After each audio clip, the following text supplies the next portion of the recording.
This is a Forbidden Archives recording. Forbidden Archives is a project dedicated to the preservation of obscure and taboo political literature as a part of the dissident right's anti-university. We are explicitly anti-progressive and open heretics against the cathedral. Join the fight to save the West, and support us at the links below. Feel free to share our videos far and wide. Love Letter to America by Thomas Schuman, alias Yuri Alexandrovich Bezmenov. Copyright 1984. Self-published.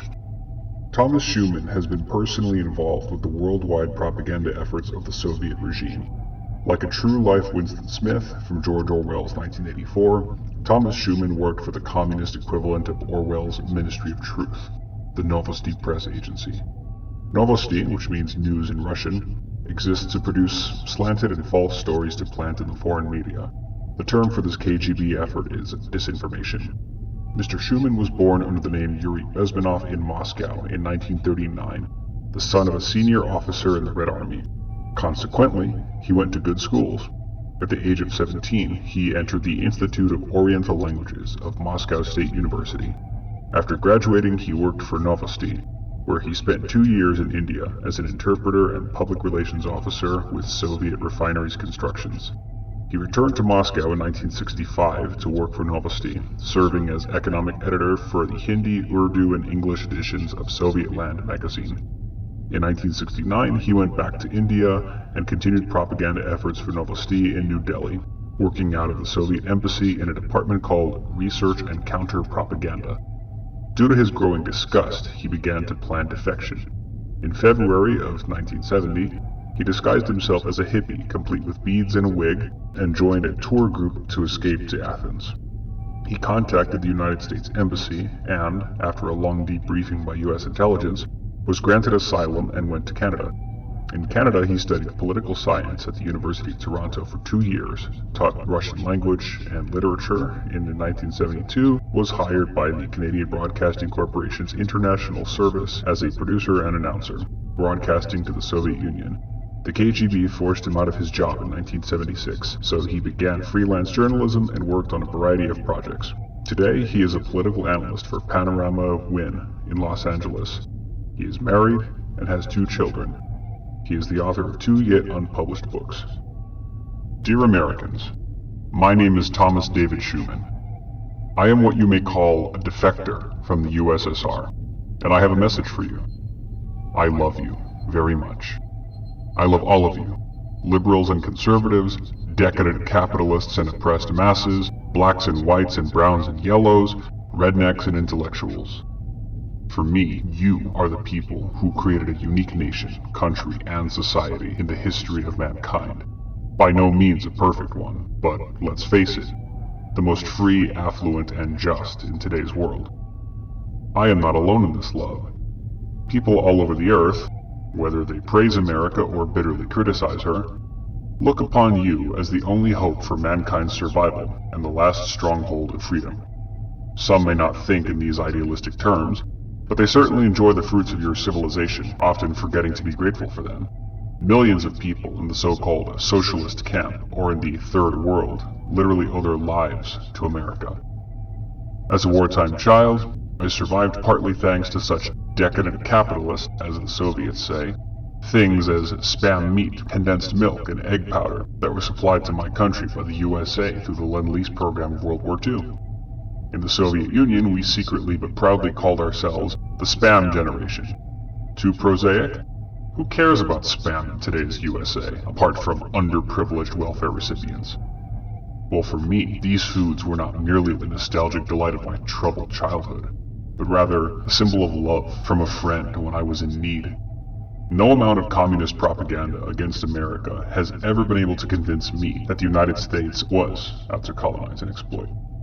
I will tell you, many people have been more than willing to be exploited the American way.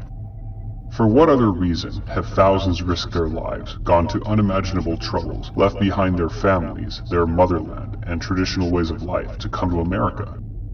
Have you ever heard of illegal aliens risking their lives crossing the border at midnight into the socialist USSR? Or the boat people swimming oceans and drowning by the thousands just to reach the shores of communist China? Or defectors like me, leaving behind relative affluence and risking bullets in the back in order to join the progressive workers' paradise in Russia? No, we all come here to America, obviously willing to be exploited by capitalists and enjoy oppression together with you.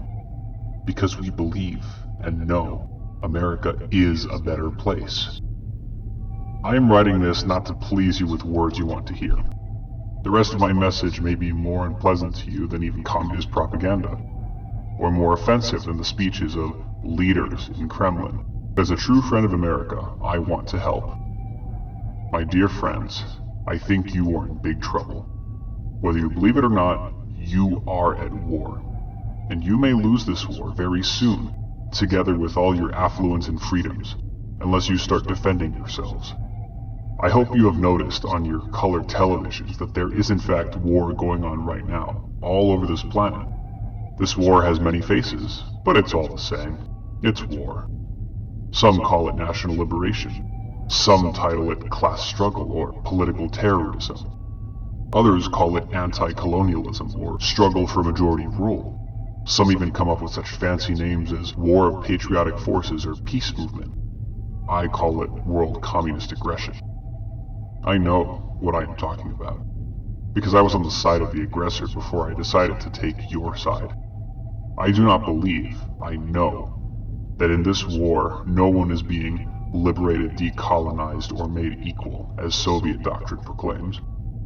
You may notice, if you give yourself the trouble to observe, that the only equality and liberation this war produces is the equality of death and the liberation from freedom. Look at Russia, Poland, Hungary, Afghanistan. Would you say the people of these countries celebrated and rejoiced when the Soviets brought them equality and liberation? Of course not. We must take a clear and honest look at what Soviet liberation actually means. This war of communist world aggression is not fought against some mythological capitalists as communist propaganda claims.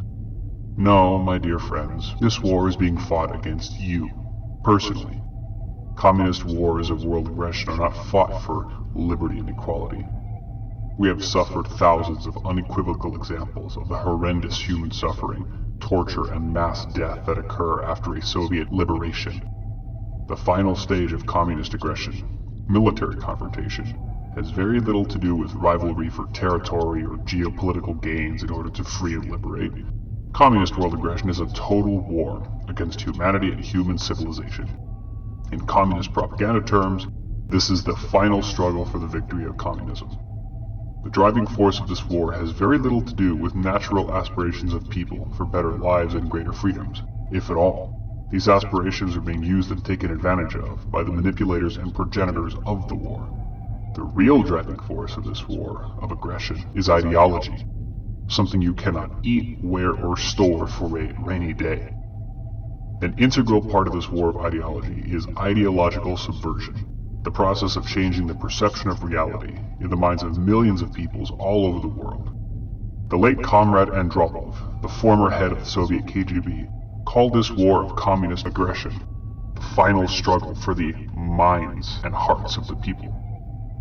The reason that I am so certain of the real goal of communist aggression is that I was actually a part and an unwilling instrument of Soviet subversion tactics. Having been trained and used by the KGB for their global ideological subversion campaign, I have some first-hand knowledge about the people behind this war and the methods they use. I know very well the way the communists, whom the Western media call freedom fighters and rebels, operate. I know their mentality and their methods. I know their ultimate goals, which are very far from liberty, equality, and freedom they verbally espouse. Because I have seen the tragic consequences of this war of ideological subversion, I would like to offer some suggestions as to how we in the United States can defend ourselves against this deadly war, and how we can survive in this final struggle for minds and hearts. What's in it for Thomas Schuman, you may ask? Well, I've asked myself. What do I get for defecting from the winning side, the Soviets, and joining the losers? I hope I don't have to tell you that at least a dozen countries have succumbed to the communists since my defection. In reality, dear friends, I have gained nothing materially from my defection. What I have gained is a firm commitment to the United States as the last real frontier of freedom. This is it, dear Americans. Your country, and mine now, will be the last to be liberated by Marxists, socialists, and domestic do-gooders. If the liberationists succeed in bringing their new order to America, chances are you and I will meet in front of a firing squad, or worse, in a re-education forced labor camp in the Alaskan People's Democratic Republic.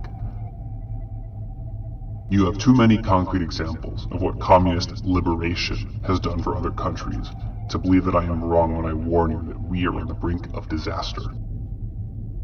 From one that has lived, worked, and seen firsthand the realities of day-to-day life in a communist/socialist state, you must wake up now and start defending the rights and freedoms that you have. No matter how many problems you think the US may have, believe me when I say they are nothing in comparison to the troubles you will experience if the US continues to agree and sympathize with communist and socialist doctrines. I have made my choice to be with you, the nation I love. I have risked my life, like many others, to tell you of my life and experiences within a communist state. You have nothing to risk by listening to me and making up your mind as to whether I am a Cold War paranoiac, as your media calls me, or whether my message makes sense. The choice is yours. My life story. I was born in Moscow in 1939 under the name Yuri Bezmenov.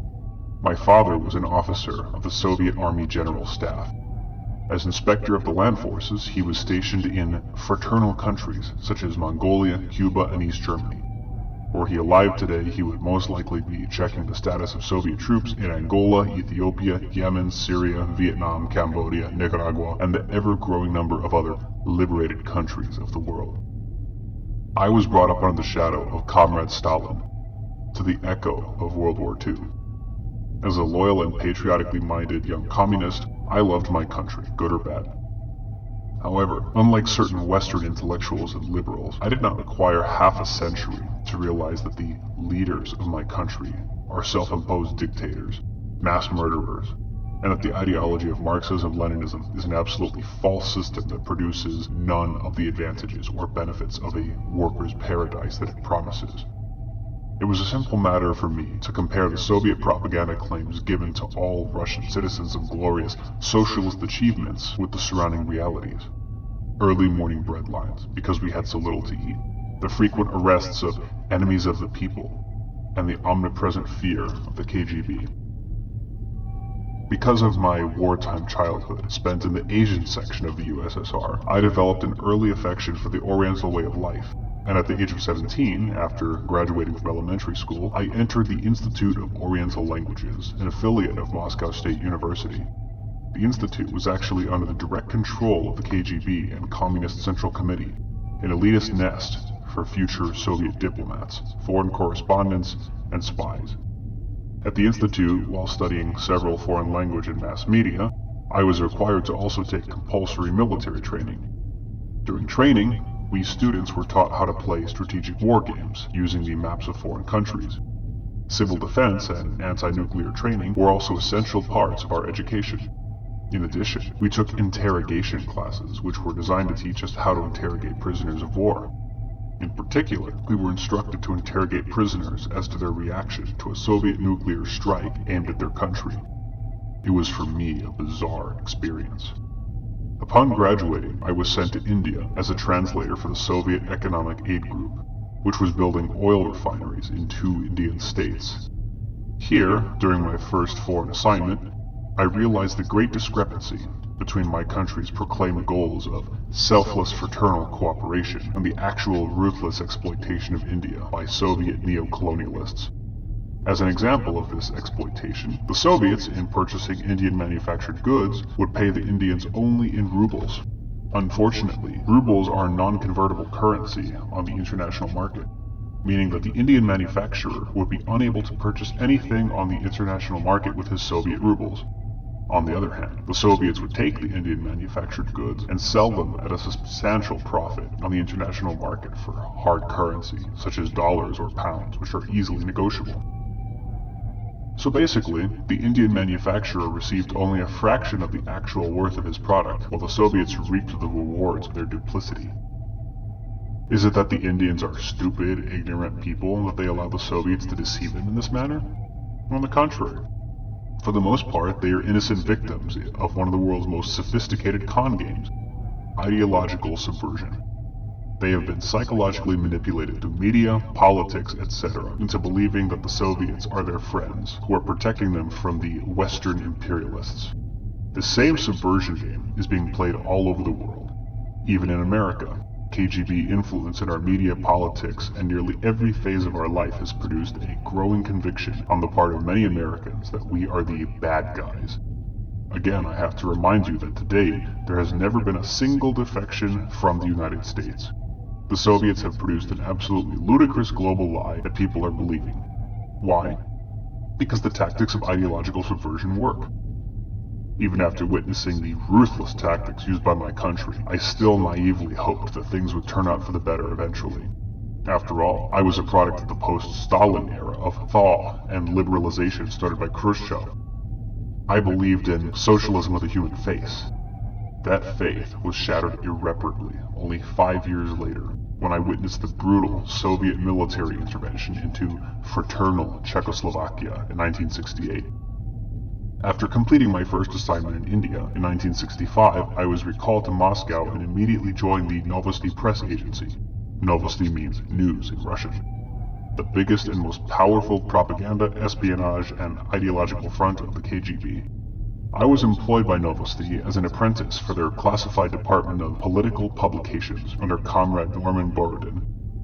After working a short time, I discovered that about 75% of Novosti staffers were actually KGB officers. The other 25% were co-optees, or KGB freelance writers, and PR officers, and informers like myself.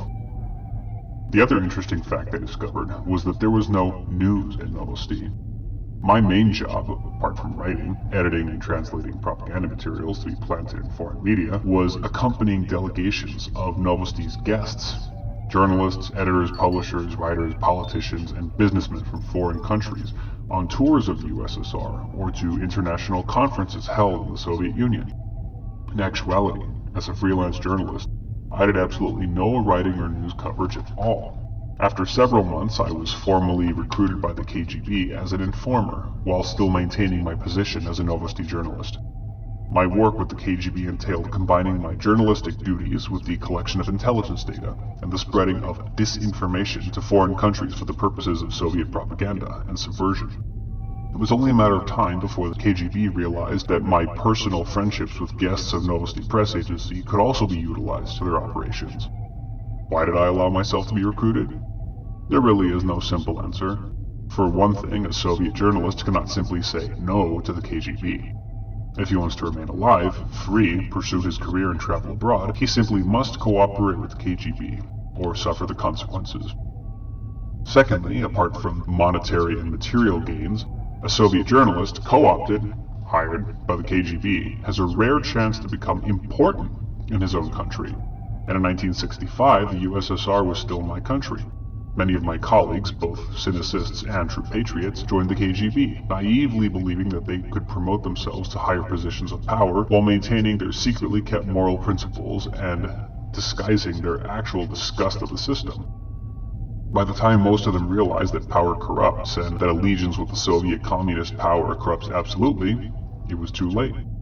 The majority of my former colleagues are now firmly entrenched in the privileged class, and their humanistic ideals have all been traded one by one for small comforts such as a private car, a rare thing in the USSR, a free apartment, a country house, dacha, free trips abroad, and freedom to socialize with foreigners, none of which would be possible or available to the average Soviet worker.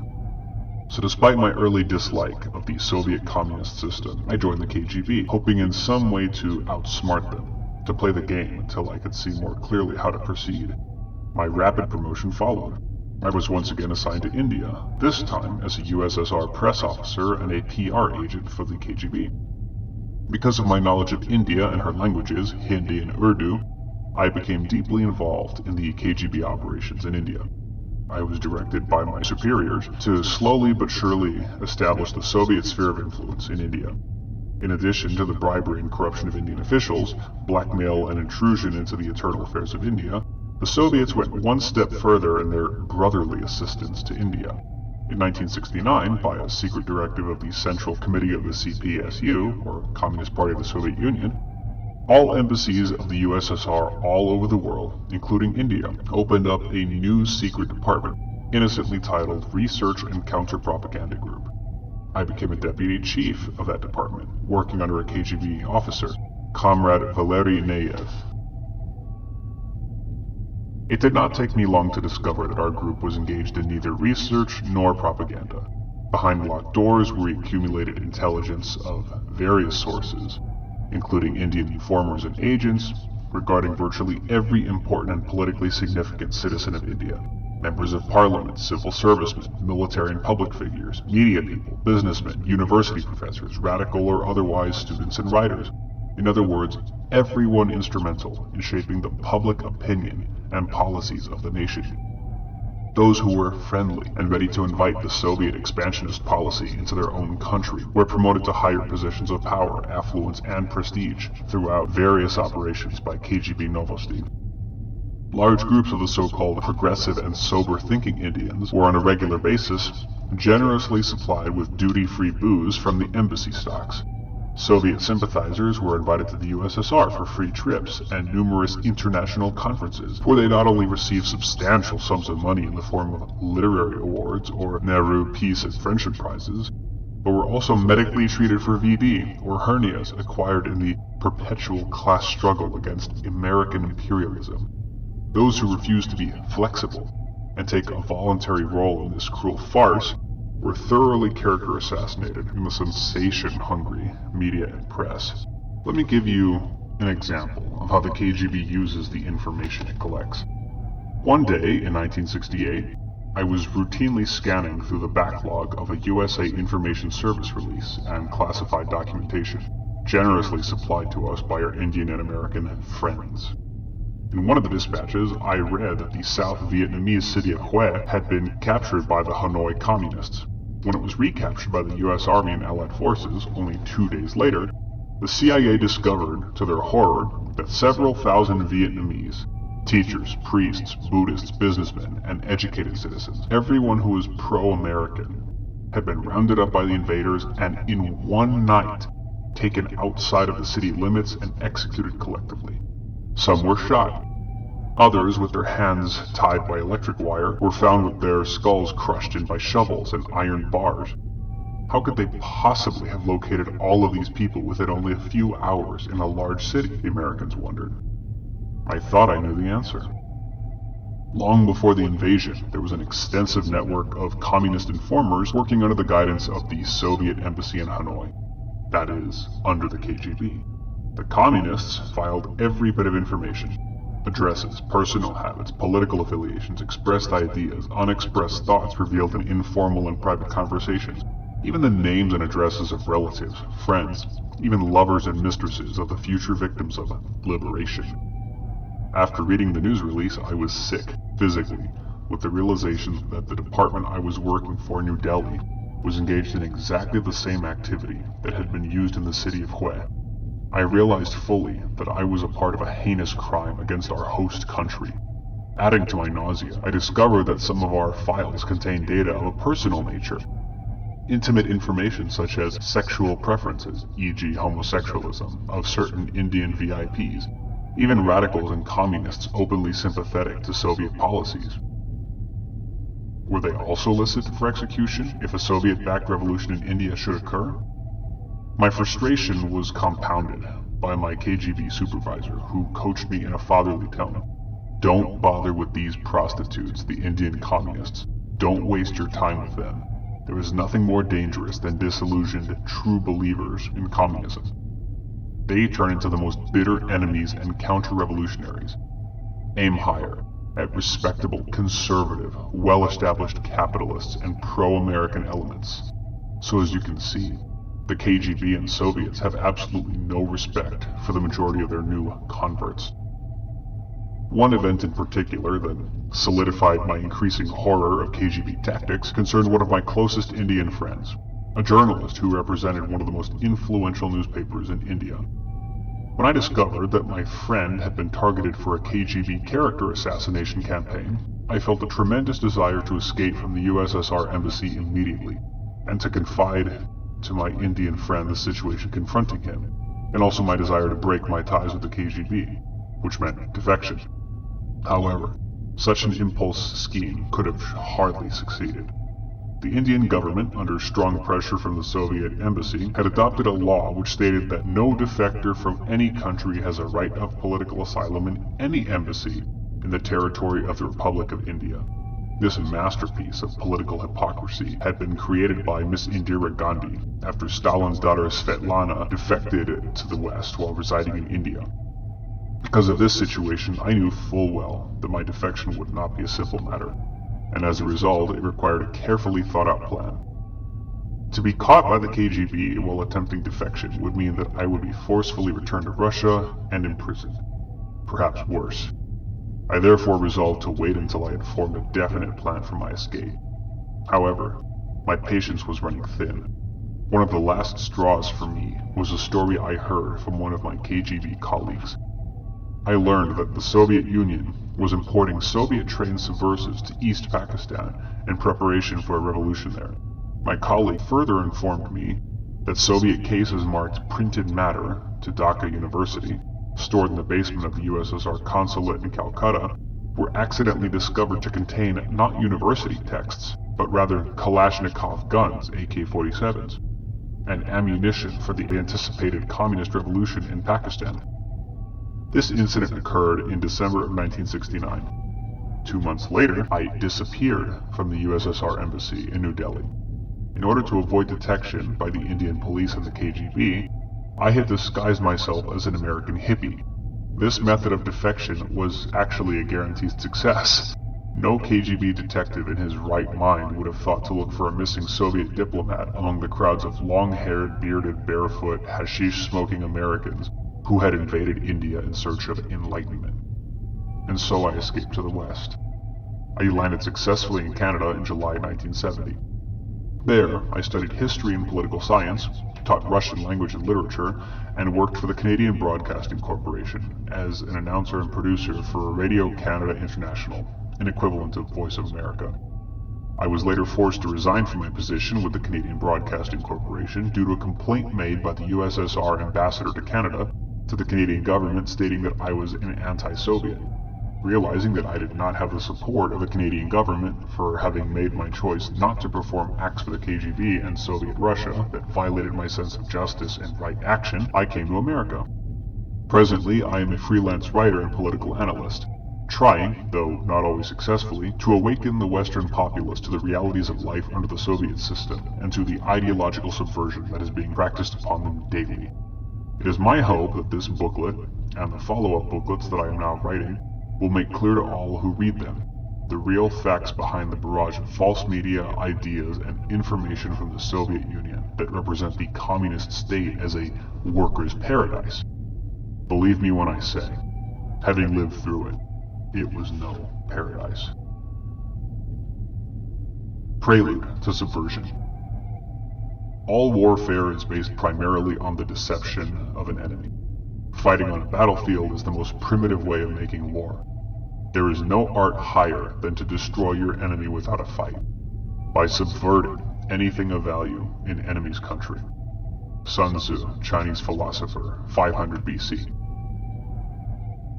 The art of duping the masses into doing things to their own disadvantage and making them believe it is the will of the people is as ancient as mankind himself. The essence of subversion is best expressed in the most famous Marxist slogan, if you substitute proletarians for a more appropriate word. Useful idiots of the world, unite. To achieve the desired effect, the subverter must first make idiots out of normal people and divide them, before turning the people into a homogenized mass of useful and united idiots. Tanks and missiles may or may not be needed at the final stage. For the time being, they are simply the means of terrorizing the people into inaction and submission. 500 years before Christ, The Chinese military strategist Sun Tzu formulated the principle of subversion in this way. 1. Cover with ridicule all of the valid traditions in your opponent's country. 2. Implicate their leaders in criminal affairs and turn them over to the scorn of their populace at the right time. 3. Disrupt the work of their government by every means. 4. Do not shun the aid of the lowest and most despicable individuals of your enemy's country. 5. Spread disunity and dispute among the citizens. 6. Turn the young against the old. 7. Be generous with promises and rewards to collaborators and accomplices. Sound familiar? About 2,500 years later, we can read this very same instruction in a secret document, allegedly authored by the Communist International for their young revolutionaries. The document is titled Rules of Revolution. 1. Corrupt the young. Get them interested in sex. Take them away from religion. Make them superficial and enfeebled. 2.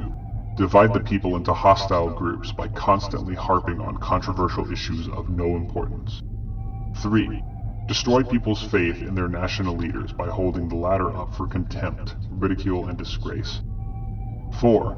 Always preach democracy, but seize power as fast and as ruthlessly as possible. 5. By encouraging government extravagances, destroy its credit, produce years of inflation with rising prices and general discontent. 6. Incite unnecessary strikes in vital industries, encourage civil disorders, and foster a lenient and soft attitude on the part of the government towards such disorders. 7. Cause breakdown of the old moral virtues, honesty, sobriety, self-restraint, faith in the pledged word. I cannot vouch for authenticity of this document, which, according to the American conservative media, was captured by the Allied forces after World War II and defeated Germany in Dusseldorf. But I can assure you that these rules are almost a literal interpretation of those theories and practices which I learned from the KGB superiors and colleagues within the Novosti press agency. Yes, I am well aware of the possibility that nothing I write here is a sensational revelation to any of you. What I did was simply to structure my knowledge and experience with the Soviet subversion system into a simple and graphic record. To help you get an overall picture of the subversion process, let me first outline for you the movement of a target nation from the state of open society to a closed one. This outline is taken from secret, not so secret, and absolutely non-secret Marxist literature. An open society is the one you are living now. You can work in it or choose not to work, have private property or have nothing at all, love it or leave it, criticize it without fear of being declared an enemy of the people. It is a society based on a free individual initiative and the free market system. All you have to do is screw up the status quo of a free nation, is to borrow one false idea from the ideology of a communist or totalitarian government. For the sake of simplicity, I have chosen the idea of egalitarianism. People born equal must therefore be equal. Sounds great, but look at yourselves. Were you born equal? Some of you weighed 7 pounds at birth, others 6 or 5. Are you now equal? In what way? Physically, mentally, emotionally, racially, spiritually? Some are tall and dumb, others short, bald, and clever. Now let's figure out what will happen if we legislate equality, and make the concept of equality a cornerstone and pillar of socio-economical and political system. Alright? You don't have to be a great economist or sociologist to foresee that some of the people who are less equal would demand as much as those who are more equal, by law. Aha! Now you've got it. There will be some who will get more for giving less and taking advantage of those who are even less equal, say, in the art of taking. And to avoid the squabble for equal redistribution, you will have to introduce a third force, the state. Why? Because people were never equal, are not equal, and if God wanted us to be equal, he probably would have made us equal.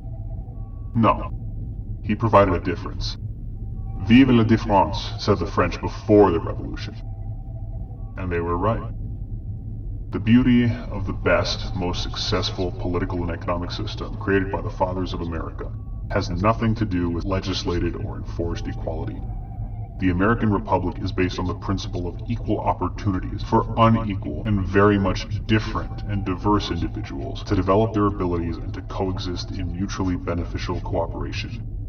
And that is an entirely different story. That much I knew, even from the Soviet textbooks of American history. Now, let's move faster. People who have declared themselves to be equal will inevitably come to expect more for their individual needs, which sooner or later will tragically come to conflict with the unequal reality. They will automatically produce discontent. Unhappy and discontent masses are less productive than those who are happy being what they are and making the best of it. Decreased productivity, as we all know, leads to such unpleasant things as inflation, unemployment, and recession. These in turn cause social unrest and instability, both economic and political. Chronic instability breeds radicalism as a means of solving problems. Radicalism is a precondition of a power struggle which may, and has often, resulted in violent and forceful replacements of power structures. If the situation deteriorates badly, this replacement takes ugly forms of internal civil war or revolution, or invasion of friendly and fraternal labor, and eventually ends up in the traditional way, namely state control. Depending on maturity of a nation, and the amount of, or absence of, common sense, this control will manifest itself in the creation of a closed society, the opposite of what we had in the beginning. Borders are closed, censorship of the media is established, irritants and enemies of the state are executed, etc. This is my simplistic and highly unscientific outline of the events which have happened in many countries of the world. Any nation is able to do this to herself without any help of comrades Andropov and Brezhnev and their numerous KGB agents. Any one of you can easily observe this vicious chain of events by simply reading your newspapers regularly, or even watching the TV. The 4 stages of subversion. What many of you do not see is the second chain of events, which I graphically represent in the following chart, see page 22, of the 4 stages of subversion. Demoralization, destabilization, crisis, normalization. What has all of this to do with the KGB? Very simple. These are the most favorable conditions listed in any Marxist textbook of revolutionary struggle. I have simply placed them in chronological order and divided them into 3 vertical columns: the areas of application, the methods of subversion, and the expected or achieved results. In the context of the USA, most of these nasty things are done to America by Americans, with the ideological help of the communist subverters. Most of the actions are overt, legitimate, and easily identifiable. The only problem is they are stretched in time. In other words, the process of subversion is such a long-term process that an average individual, due to the short time span of his historical memory, is unable to perceive the process of subversion as a consistent and willful effort. That is exactly how it is intended to be. Like the small hand of your watch, you know it moves, but you cannot see it moving. The main principle of ideological subversion is turning a stronger force against itself. Just like in the Japanese martial arts, you do not stop a blow of a heavier and more powerful enemy with an equally forceful blow. You may simply hurt your hand. Instead, you catch the striking fist with your hand and pull the enemy in the direction of his blow until he crashes into a wall or any other heavy object in his way. America is obviously a stronger force than communism is able to defeat. But it is possible to conquer this nation using the preconditions I have described, creating by Americans themselves, and diverting America's attention away from these mortally dangerous preconditions. The situation is similar to a house, the owners of which have stored explosives and inflammable materials inside. To destroy this house, the enemy does not have to intrude physically into it. It is enough to start a fire next door and wait till the wind blows in the right direction.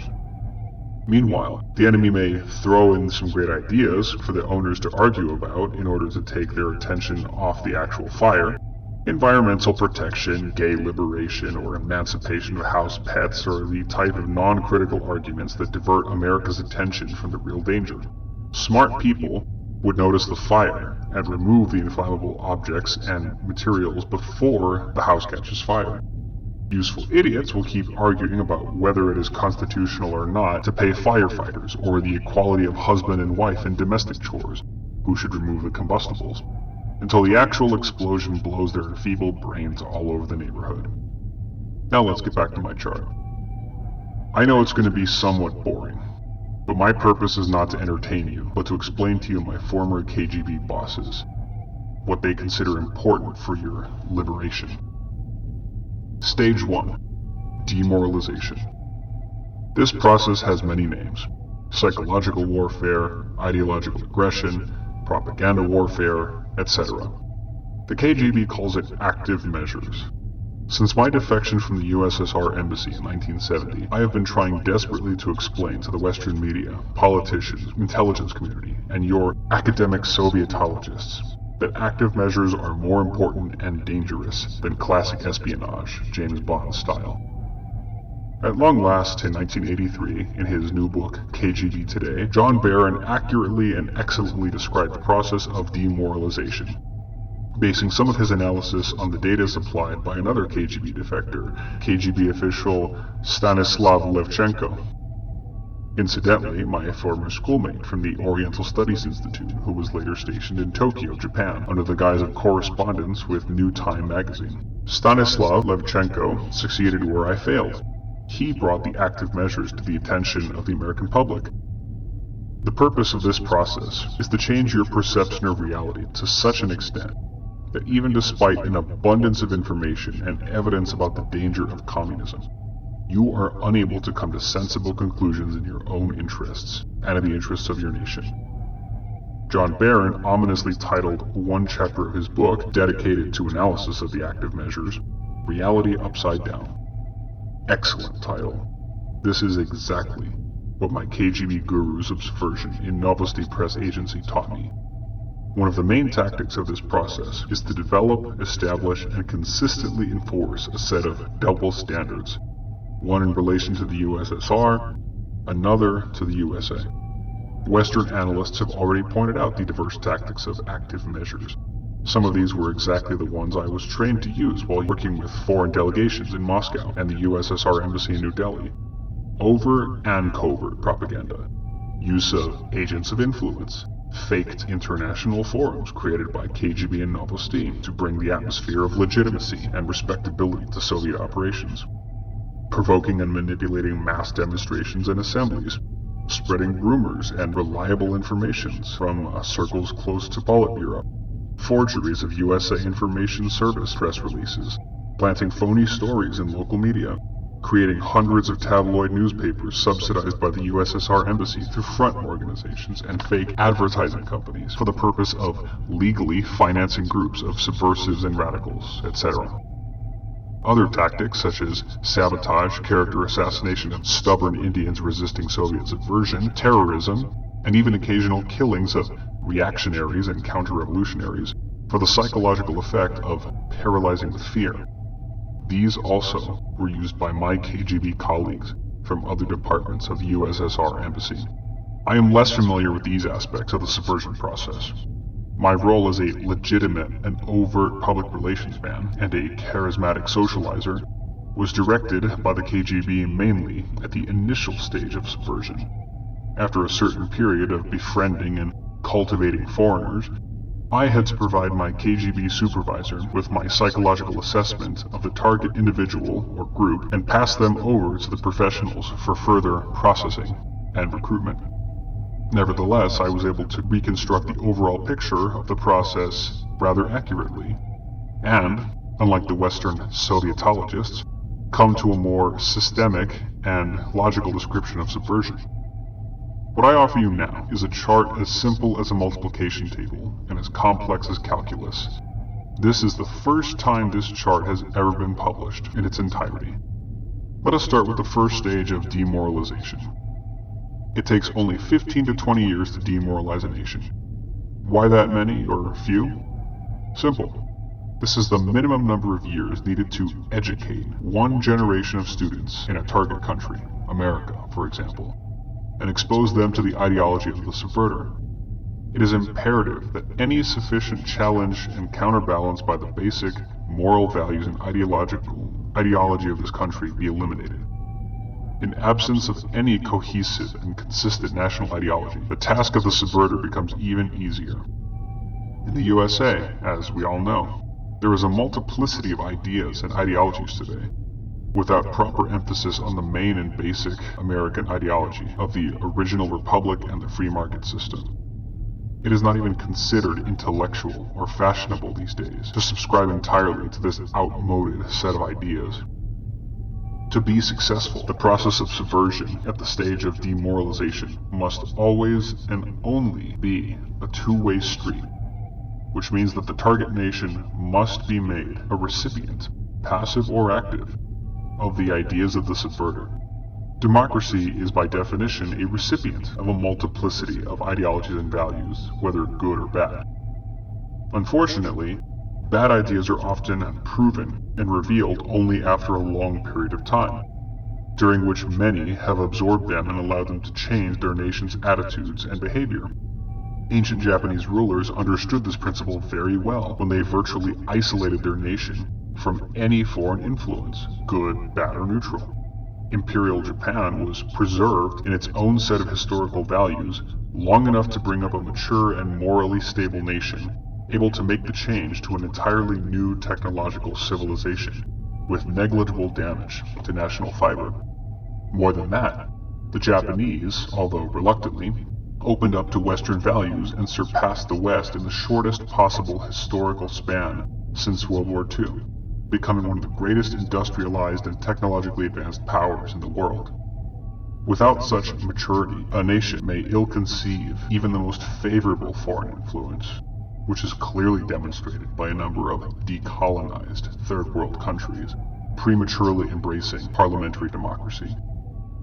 But if and when an outside influence is purposefully ill-intended, an immature nation, or a nation with a neglected indigenous ideology, America, automatically becomes a recipient of subversion in its early stage of demoralization.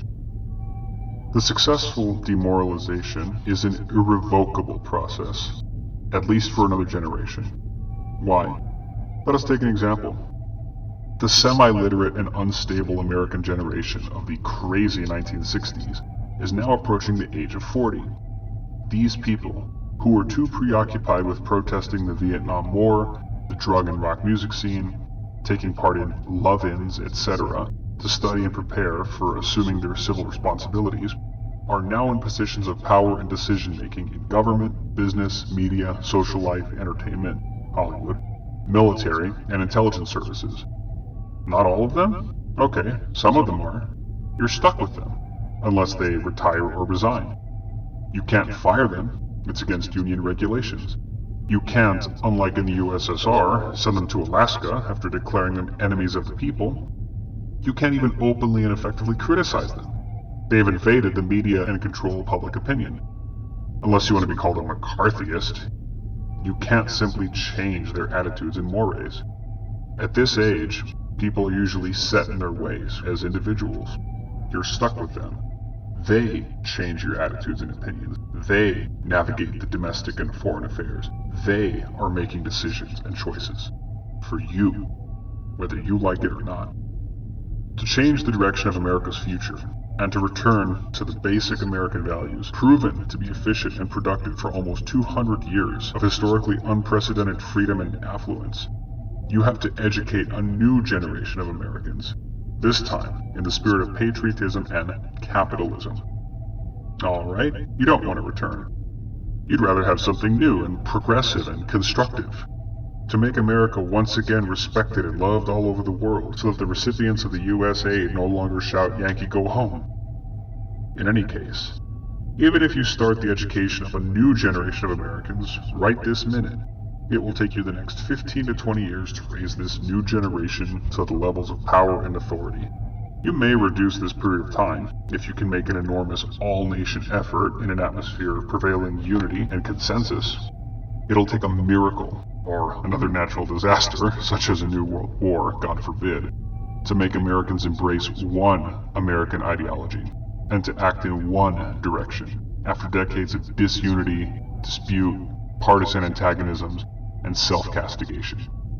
Therefore, let's be realistic.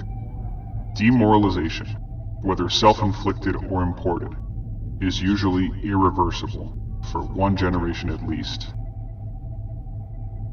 The 3 levels of demoralization. Now, let's see the same stage of demoralization from the standpoint of the subverter. Communist manipulators divide the areas of application of their efforts into 3 levels.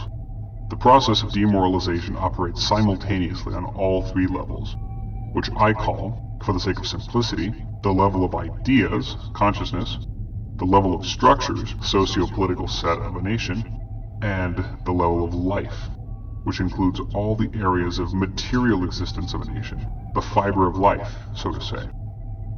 Level 1. Ideas rule the world. The level of ideas, the highest level of subversion, affects such vital areas as religion, education, media, and culture, to name just a few of the important ones. If we look back in history of mankind, we may notice that the greatest upheavals and changes were caused by ideas, by faiths and beliefs, not by knowledge or things. Few people sacrifice their comforts and lives for such trivial things as a new car. Scientific knowledge seldom generates strong collective emotions. Many scientists have preferred life and affluence to death for scientific truth. I have never heard of a man who would staunchly face a firing squad for the sake of defending the truth at the law of gravity, or 2 times 2 equals 4.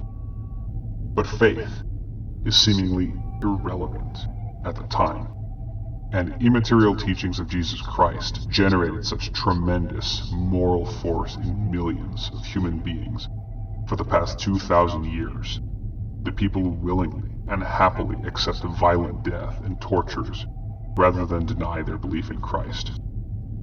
Communism and its Marxist-Leninist dogma, according to some thinkers, Dr. George Steiner for one, is another distorted form of faith, able to inspire martyrdom in millions.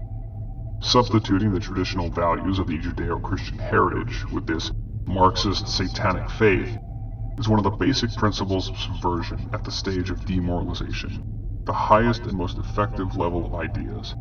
The methods are as primitive as they are predictable. You do not have to be a graduate of a KGB school or Harvard University to figure out what kind of interaction between the subverter, KGB, and target American brains occurs on this level.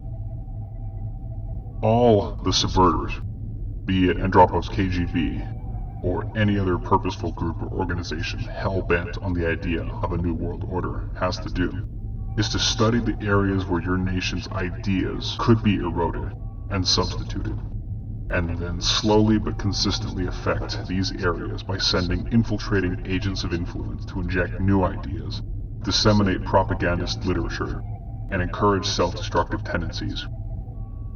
All Subverter has to do to remove the spiritual backbone of America is to help you politicize, commercialize, and entertainmentalize the dominant religions. There are many other contributing factors the Subverter can take advantage of, such as the development and spreading of various religions and cults, including satanic and death cults, preaching moral relativity, and removing religion, prayer, any prayer, from schools, creating personality cults in religion, whereby the preacher becomes the center and object of divine worship, not God. Often your religious charlatan claims to be incarnations of God, or even God himself, etc. I have selected the above 3 main methods because I am most familiar with them. These methods were used by myself and my KGB Novosti colleagues, and these methods have proven to be sufficiently efficient. We did not have to bother with such silliness, for example, as recruiting Billy Graham and forcing him to tell outrageous lies about the existence of religious freedom in the Soviet Union in state-run churches in Moscow. Let's start with the most innocent method of destroying religion, namely making it entertaining to attract people and money to established religious organizations Some churches have literally become theaters conducting variety shows featuring celebrities from the entertainment industry who perform for fees. The KGB agents of influence may or may not have to physically manipulate these entertainment arrangements. The indiscriminate choice of the celebrities for these church performances is usually quite pleasing to the KGB. A group of rock or pop musicians with a message of social justice, sugar-coated in popular spiritual tunes, can actually be more helpful to the KGB than someone standing in the pulpit preaching Marxist-Leninist doctrine. The sugar-sweet messages of social equality from the crooning mouths of the entertainers is quite enough to accomplish the aims of the KGB without any overt activity on their part. Commercialization of religion does the same thing. If the church has to solicit your money and remind you over and over again in every TV show to contribute with telephone numbers to pledge donations, that only means and infers that there is something basically wrong with your faith. Faithful people do not have to be asked for money. They tithe to their churches, voluntarily and eagerly. Unhealthy competition for donations between various electronic churches does two things beneficial to the subverter, the KGB. One, it makes religion dependent on the most successful salesmen of God, and these salesmen may not necessarily be, they don't have to be, of the highest moral standards. Thus, truly moral, God-centered people are turned off by organized religion. And two, it empties regular churches, where you have to practice your religion by personal physical presence and participation and involvement. All the subverter has to do now is to keep on further discrediting the main body of the church by harping at religion in general as just another means of the capitalist exploitation of masses and a profit-oriented opiate of the people. And the Soviet propaganda and its fronts, such as Novosti Press Agency, does exactly that, and quite successfully, through thousands of liberal and leftist media establishments in the USA. Politicizing religion is the most efficient method of demoralizing a target nation. Once a nation starts giving to Caesar what belongs to God, and getting God involved in such things as social justice and partisan political squabbles, it predictably loses what religion calls mercy and grace of God. To put it in atheistic terms, a target country allows the subverter to use the idea of moral values for dissemination and enforcement of amoral ideas and policies. The most powerful instrument of this process is an organization called World Council of Churches, infiltrated by the KGB to such an extent that it's hard to distinguish these days a priest from a spy. Being a public relations officer for Novosti, I accompanied many foreign members of the WCC during their visits to the USSR. Some of them struck me as individuals pathologically unable to say or hear the truth. They were simply allergic to any facts or opinions that would undermine their spiritual affiliation with the Soviet manipulators. Archbishop and President Makarios of Cyprus was one such religious visitor. Skillfully combining both God's and Caesar's things, Makarios was extremely effective at bringing the desperately needed air of legitimacy and holiness to the junta of Soviet mass murderers and oppressors of religion. His photogenic presence at various international forums in Moscow greatly promoted acceptability of the Soviet influence in the non-aligned and developing countries. When, after my defection to the West, I find Trotskyite publications in a United Church of Canada, or see Nicaraguan Catholic Church fathers with Soviet-style Kalashnikov machine guns hung over their church robes, or read about humanitarian aid from the American Council of Churches given to African mass murderers and terrorists who were trained in my old country by the KGB, I don't suspect, I know these things to be what they are. Direct results of the communist subversion of religion. I do not need any evidence of links between the KGB and the church. The complete confusion of God-related and politically subverted related goals are obvious. In the extreme left column of my chart, you can see the results of demoralization in every individual area on each level of subversion. The result of the demoralization of religion is a phenomenon referred to as the death wish. This expression is borrowed from a book by the Soviet dissident writer Igor Shafarevich entitled Socialism as a Historical Phenomenon, YMCA Press, Paris, 1977. Dr. Shafarevich, in analyzing the dead civilizations of Egypt, Maya, Mohenjo-Daro, Babylon, etc., comes to an ominous conclusion. Every one of these civilizations died when people rejected religion and God, and tried to create social justice along the socialist principles. Thus, socialism, according to Shafarevich, may be a manifestation of an inborn human instinct of self-destruction, if unrestrained, leading ultimately to physical death of all mankind. Mass education. This is another area of subversion at the stage of demoralization. The Marxist-Leninist concept of education emphasizes environment and mass character of education over individual abilities and quality. When Soviet media enthusiastically reports, repeating Soviet propaganda cliches, about achievements of Soviet science, they usually obscure the ideological aspects and purposes of the communist system of education. Massiveness and universality of education attracts Western sociologists and government bureaucracies alike. For the developing nations, this seems to be the easiest shortcut to many contemporary problems. The Western public seldom receives the explanation of the price of the state-controlled socialist-type education. Political conformity to a dictatorship, ideological brainwashing, lack of individual initiative in educated masses, lagging behind in development of science and technology. It is a commonly known fact that most of the Soviet technological marvels are stolen, bought, or borrowed from the West. Most of the scientific and technological research in the USSR is productive only and always in the most destructive area, the military. My motherland is still, after more than half a century of victorious socialism, a country without even common household refrigerators, yet boasts of their space exploration and tremendous military might, which have done absolutely nothing to improve the day-to-day life of Soviet citizens.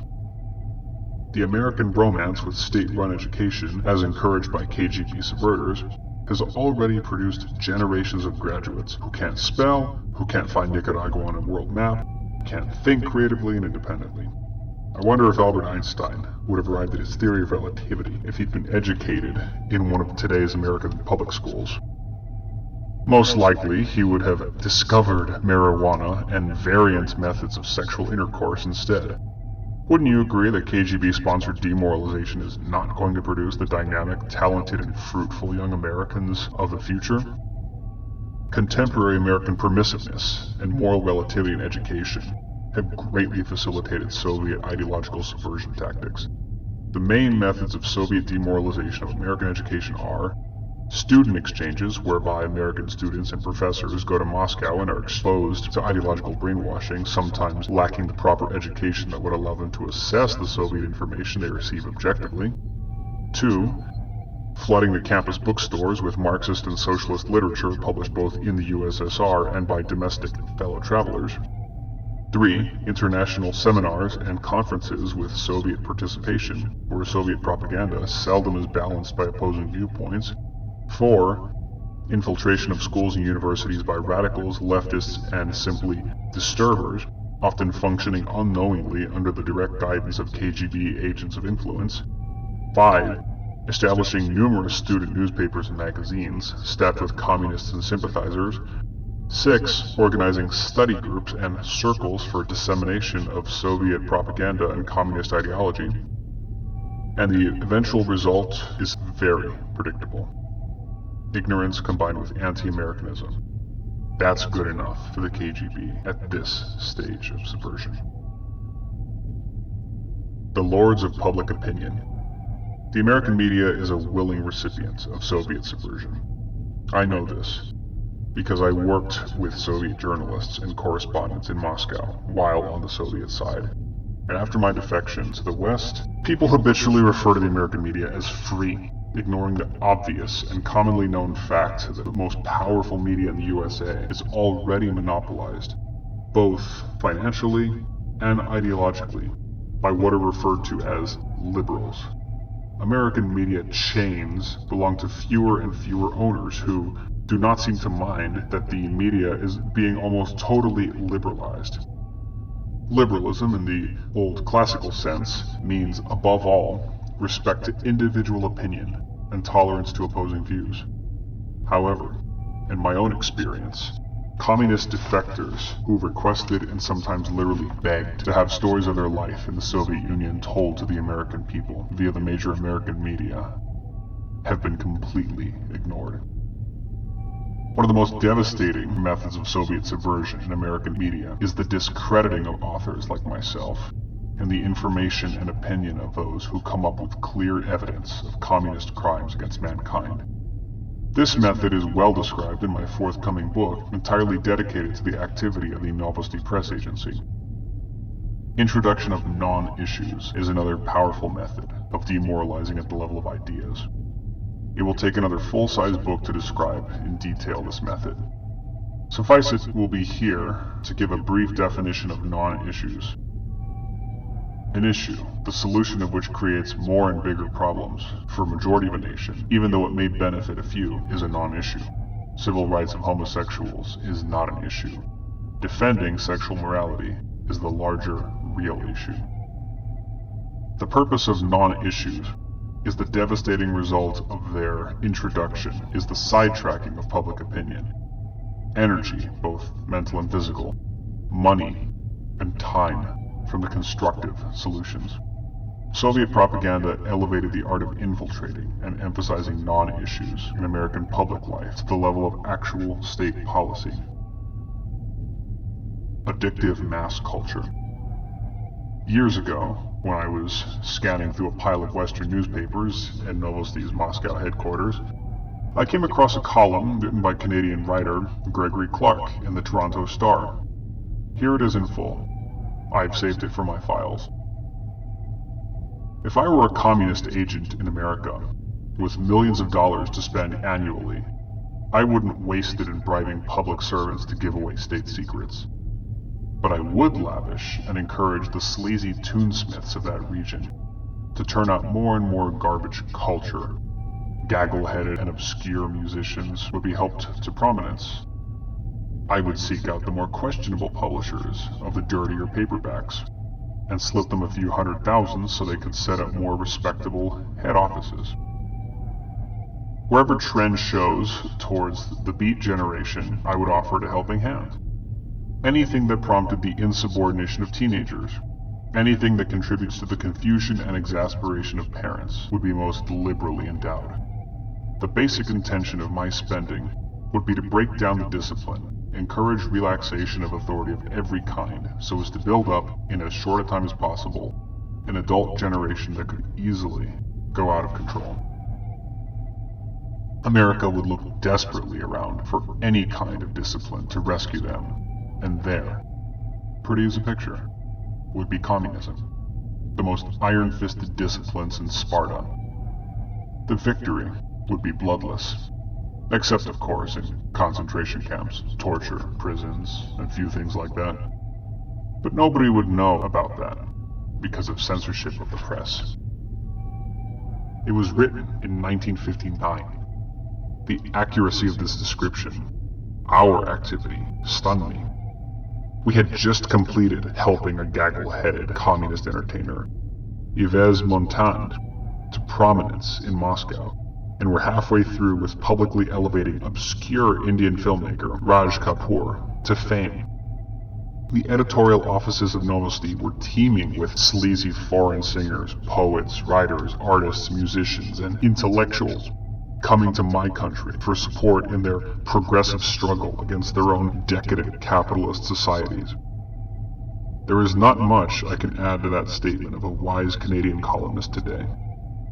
Yes, KGB encourages demoralization of America through mass culture by relying upon the help of the useful idiots of the entertainment business. No, the Beatles, punks, and Michael Jackson are not on the KGB payroll. They are on your payroll. All the KGB had to do is slowly and gradually change your attitudes and kill your resistance to the demoralizing addiction your kids call music. Make it acceptable, normal. Make it a part of American culture where it does not belong and never did. The second level of demoralization: structures. There is a Russian proverb which says, "The sly head gives no rest to the arms." Let us see what communist subversion does to your arms, the socio-political, economical structures of America.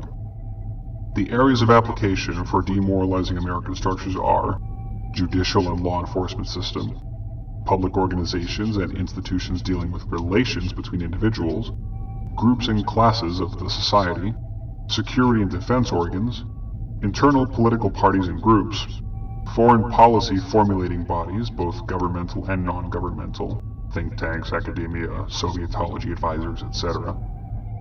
In the area of law and order, the method of demoralization is to promote and enforce the prevalence of the legalistic approach over the moral one.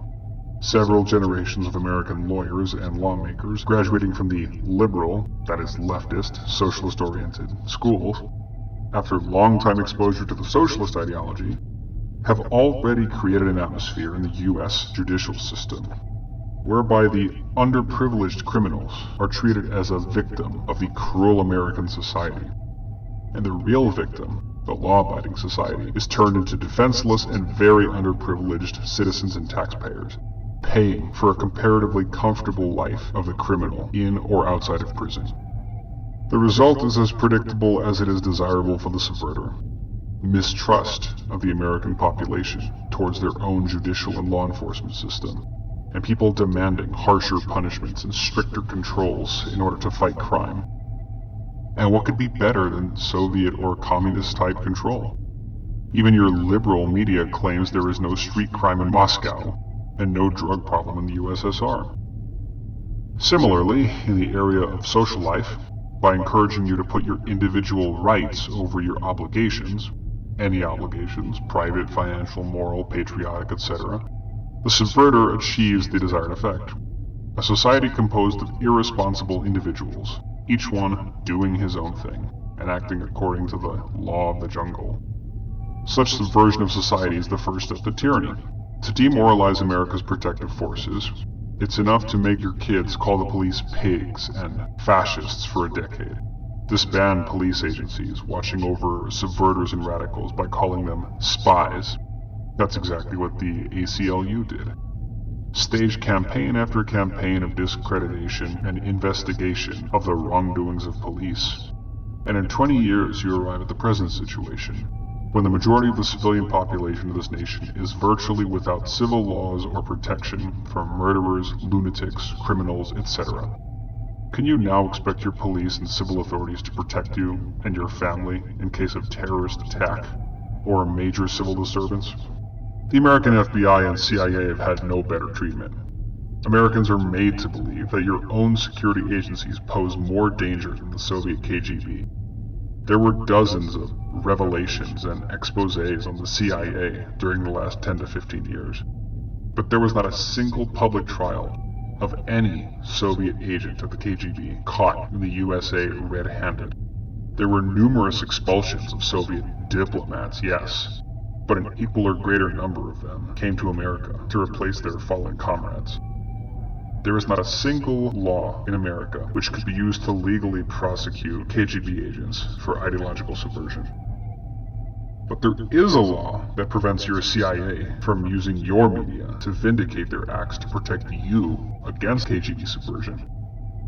Your media and your Hollywood entertainers lovingly repeat every fabrication of Soviet propaganda regarding the CIA atrocities, mixing it with truth, half-truth, and blatant lie.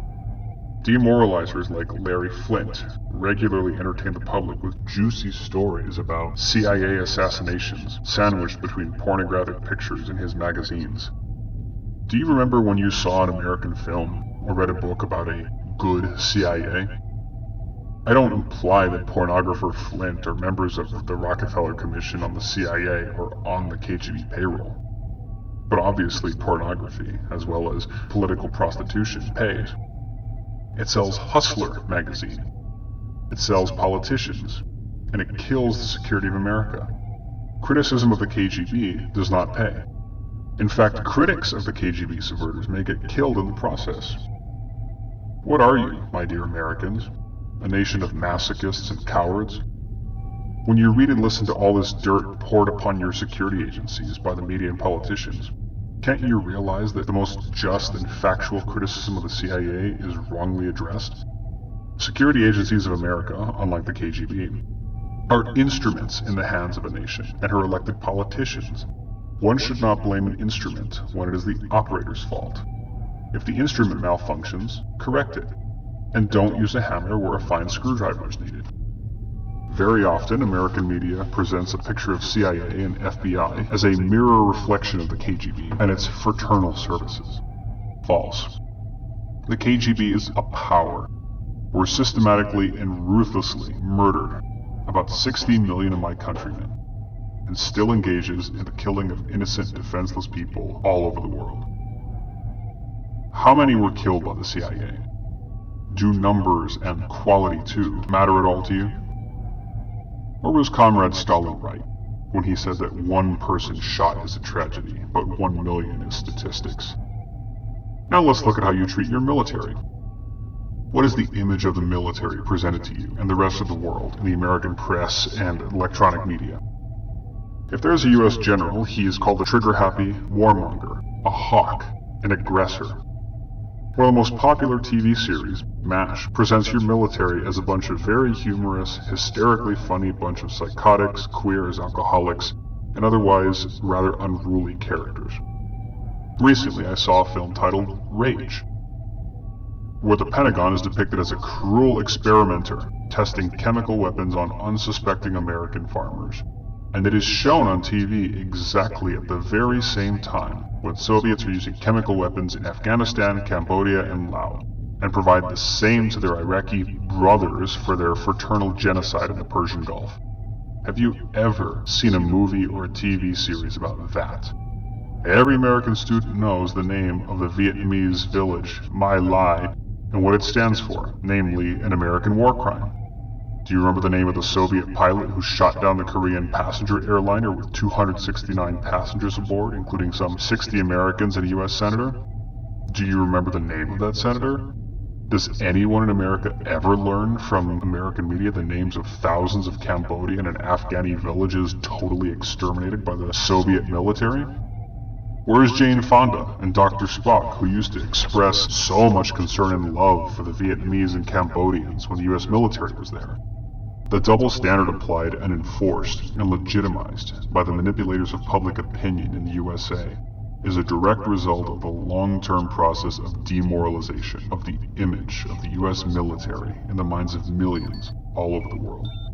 The result? Study the chart. Quiet diplomacy or surrender? There are hundreds of volumes written about the ways communists use foreign relations for their purposes. There are none which reveal the link between the failures of American diplomacy and the process of demoralization.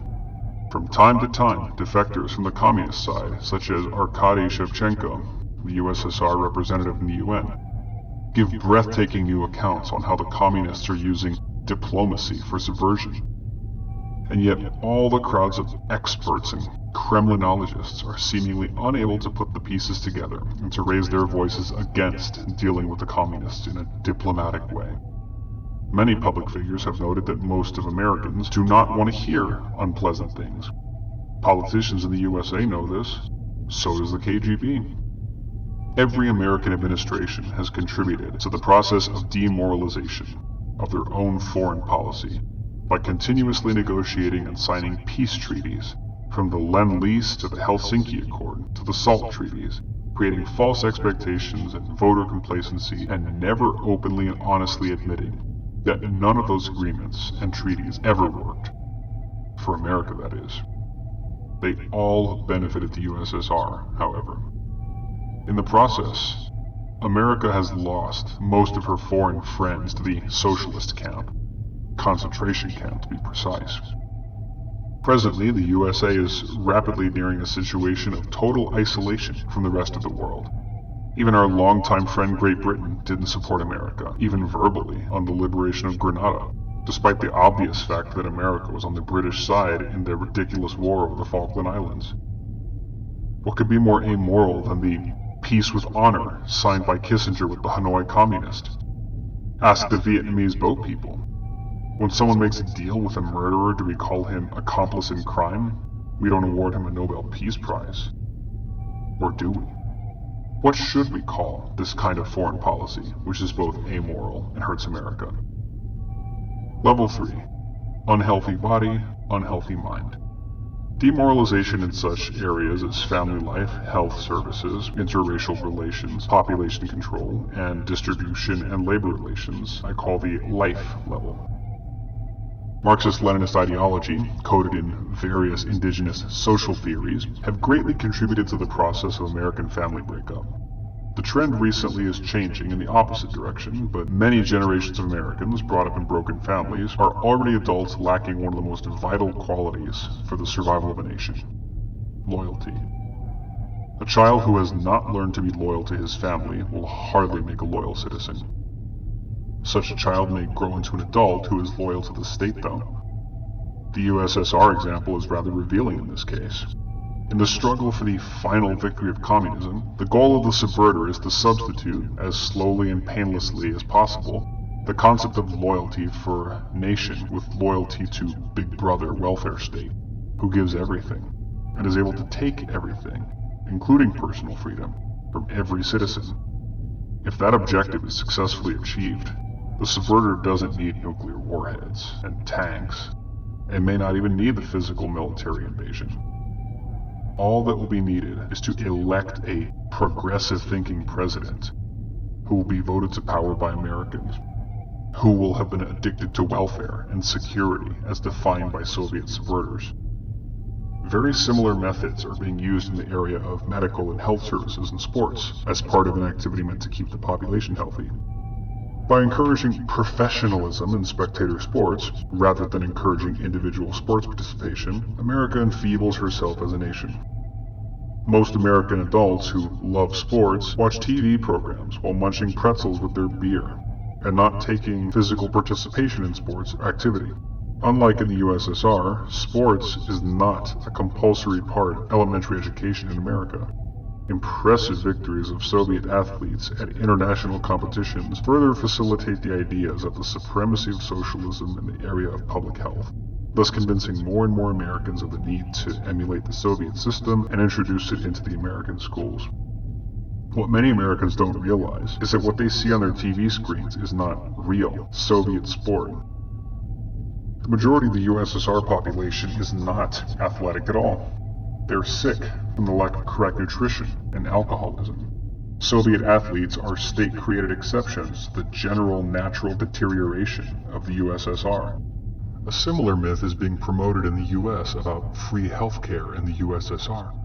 While working in Moscow, accompanying numerous foreign delegations and showing them regular medical facilities in clinics and kolkhoz hospitals, my guests did not all realize that I was taking them to specially prepared, exclusive medical establishments only for the eyes of foreigners. When I arranged interviews with Soviet doctors, telling my guests about the glorious achievements of Soviet surgery, some of them had no way of checking if those achievements were available to the USSR collective farmers or workers in Siberia. They're not. And many Americans know this, although they have never visited my old country. Yet the tendency of the US bureaucrats is to enlarge the state-run Medicare, despite the fact that, as shown in the USSR and elsewhere, socialized medicine is substandard, less efficient, and most definitely less progressive than privately owned and operated medical facilities within a properly functioning free market system. Demoralization in the area of food consumption patterns is also effective in the introduction of such things as junk foods. No, KGB agents do not put chemicals in American food and drink. It's done by American mega-monopolies, who operate along the same principles as the Soviet Obschepit, or public food service. They look at consumers as units of consumers, not individuals. Abolishing freely competing small food companies who had to treat you individually to survive economically. These giants of indigestion artificially create consumers' tastes and demands, which may not be in the interests of your health, but surely in the interests of the American monopoly profit. And here I tend to agree, at least in part, with America's Ralph Naders and consumer protection groups, although I don't share their ideas on the solution of the problem. Racial and ethnic interrelations is one of the most vulnerable areas of demoralization. There is not one single communist country where racial groups are equal and enjoy as much freedom to develop themselves culturally and economically as in America. Actually, there are not too many capitalist countries where ethnic minorities have it as good as the USA. I have been to many countries of the world, and I can state to you, my dear Americans, that your society is the least discriminatory. The communist solution for a racial problem is final. They simply murder those who are different and stubbornly insist on remaining different. Stalin played with whole populations of ethnics, resettling Estonians, Latvians, and Lithuanians in Siberia, relocating Crimean Tatars from the tropics to permafrost, and Koreans from the Far East to the Kazakhstan deserts.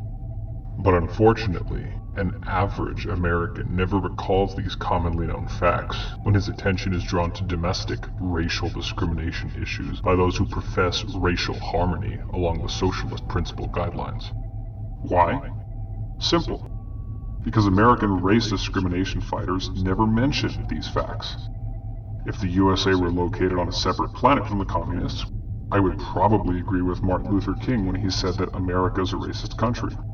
But when these statements are made on this planet, and in the most integrated nation in the world, I say to your fighters for racial equality, you are hypocrites and instruments, even if unwilling, of demoralization. The American traditional solution of racial and ethnic problems is slow, but efficient. The melting pot, which raises the less developed groups to a higher level. It has worked for more than a century of American history and created the most harmonious and productive nation on Earth. The present-day solution to racial inequality is borrowed from communist mythology. Equality of all racial and ethnic groups legislated by government and enforced by state bureaucracies. We know perfectly well that neither races nor individuals are equal in every aspect. We know that every nation and race has its peculiar character, abilities, traditions, mentality, and ability to learn, and its individual pace of development. By mimicking the Soviet national policy of equality, America simply erases the distinct racial characteristics that have made this country great. Very briefly on population distribution, urbanization and delandization, the taking away of private land, is the greatest threat to American nationhood. Why? Because the poor farmer often is a greater patriot than an affluent dweller of a large congested American city. Communists know this very well. The Soviets keep a very tight control over the size of their cities by the system of police registration of residents called propiska. They know perfectly well the farmer will fight an invader until last bullet on his land. Underprivileged or urbanized masses, on the other hand, may feel like meeting an invader with flowers and red banners. Alienation of people from privately owned land is one of the very important methods of demoralization. And finally, we've come to the last but not least important area: labor relations. I don't think I have to tell you about ideological infiltration of some labor unions in the USA. This is a well-documented part of your history. Moscow International Trade Union School, a KGB incubator for agents, takes care of physical infiltration of labor unions. And that is also well known, even in the CIA, in fact. What I would like you to think about today is this: what sort of morality it takes to make medical nurses leave sick and dying patients in hospital beds and walk out to strike for 50 cents an hour more in pay. Okay, for a full $1 more? What makes unionized electricians leave a city without power in the middle of a severe winter and let several children in underprivileged slums freeze to death?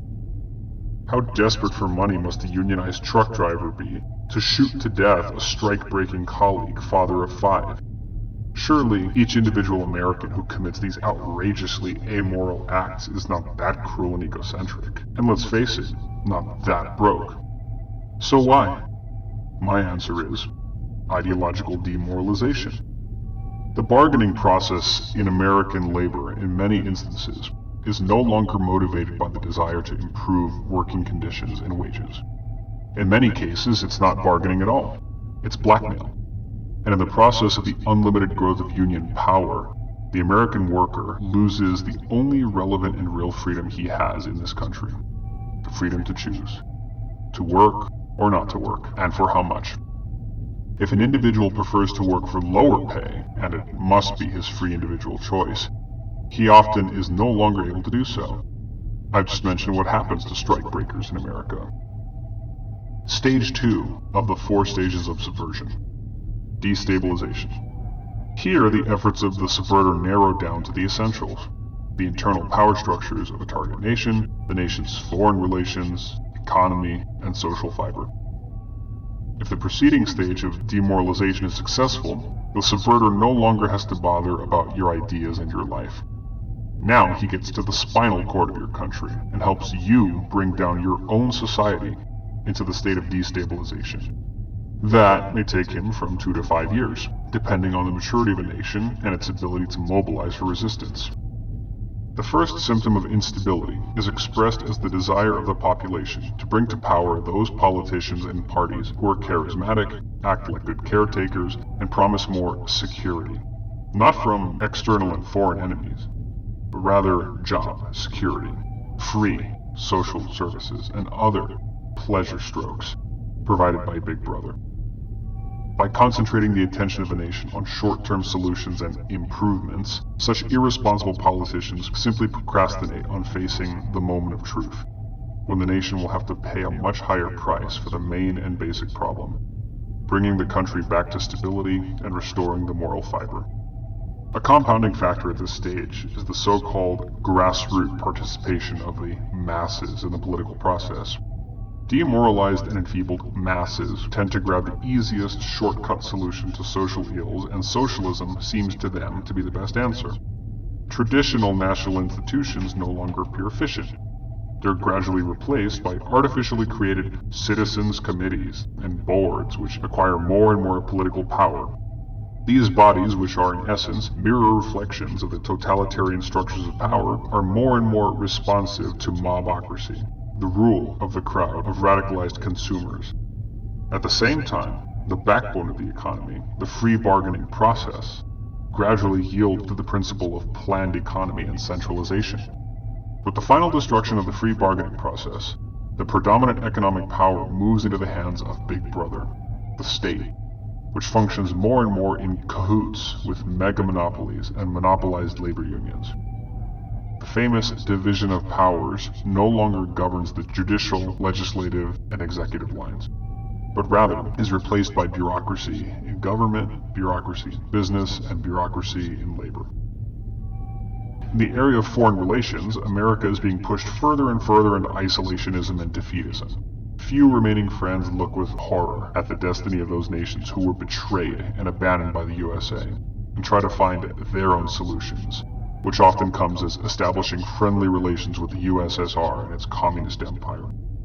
The belligerent encirclement of America proceeds with an ever-increasing pace, and demoralized politicians are no longer able or willing to face the inevitable reality. Soviet and Cuban military supplies and direct interventions seem to the US legislators to be less dangerous than America's losing face by violating international laws, by mining Nicaraguan ports to prevent the export of communist revolution to the region. The majority of Americans are made to believe that it is their country, America, who violates international law, not the USSR and its surrogates.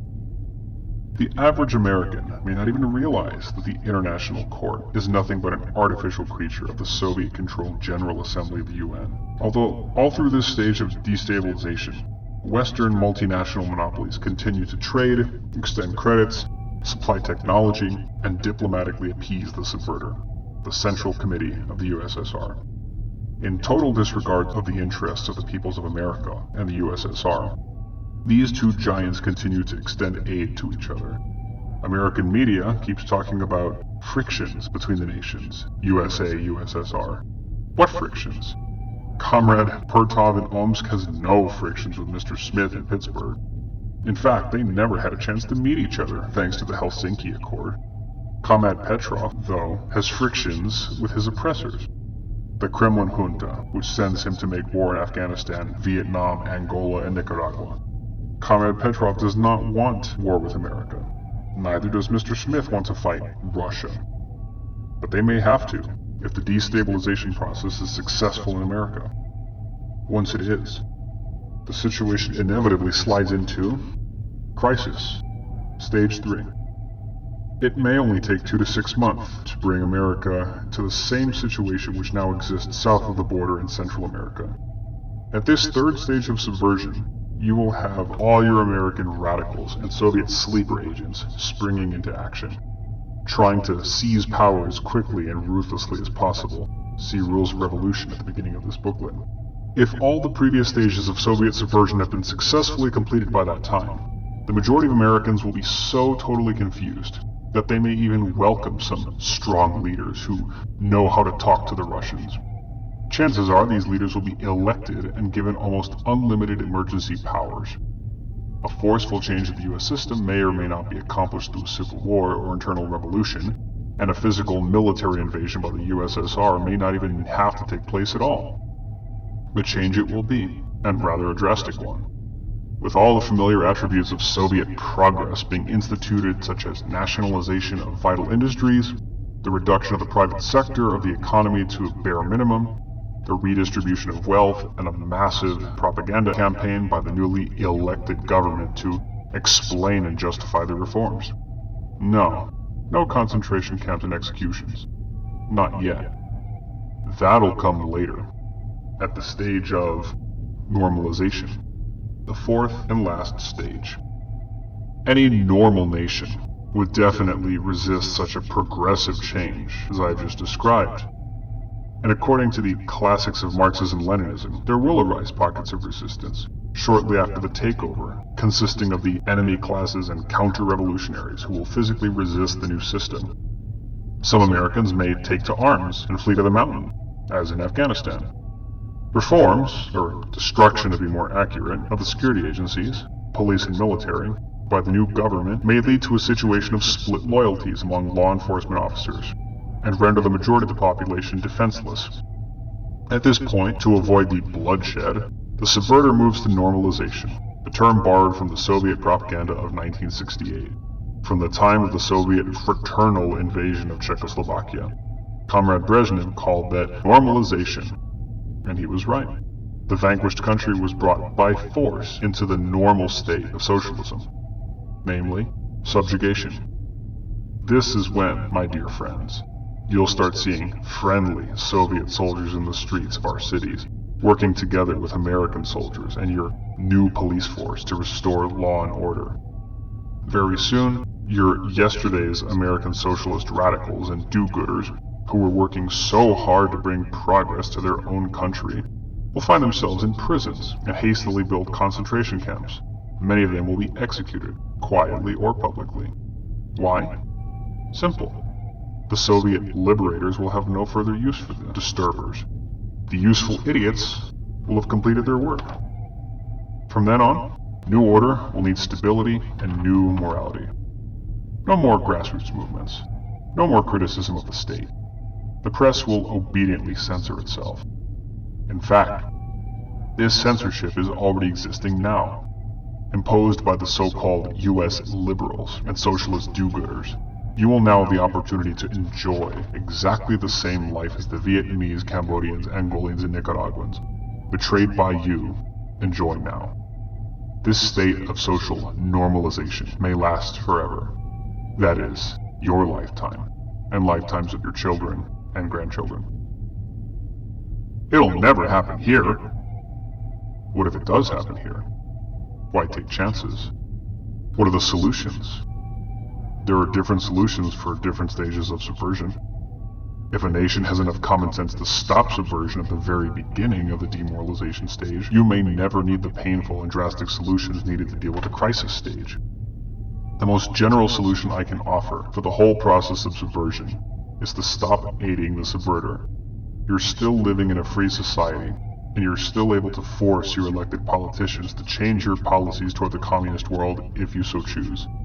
But if you, personally, do not see anything wrong in dealing with the communists and helping them in their global expansion, I feel that you should begin learning more about the reality of the communist socialist situation. Not from your monopolized media, but from the independent media and press, who have no vested interest in making out the Soviet Union to be the good guys. and from people like myself who have experienced communism firsthand for many years. There are numerous American patriotic groups and organizations who are well informed and who already have many solutions to combat the damage done by ideological subversion, some of which are as good or even better than mine. Seek these groups, join them, and do something. This booklet is my love letter to America. I did not write it to frighten or threaten the nation that I love for its freedom, its principles, its ideals.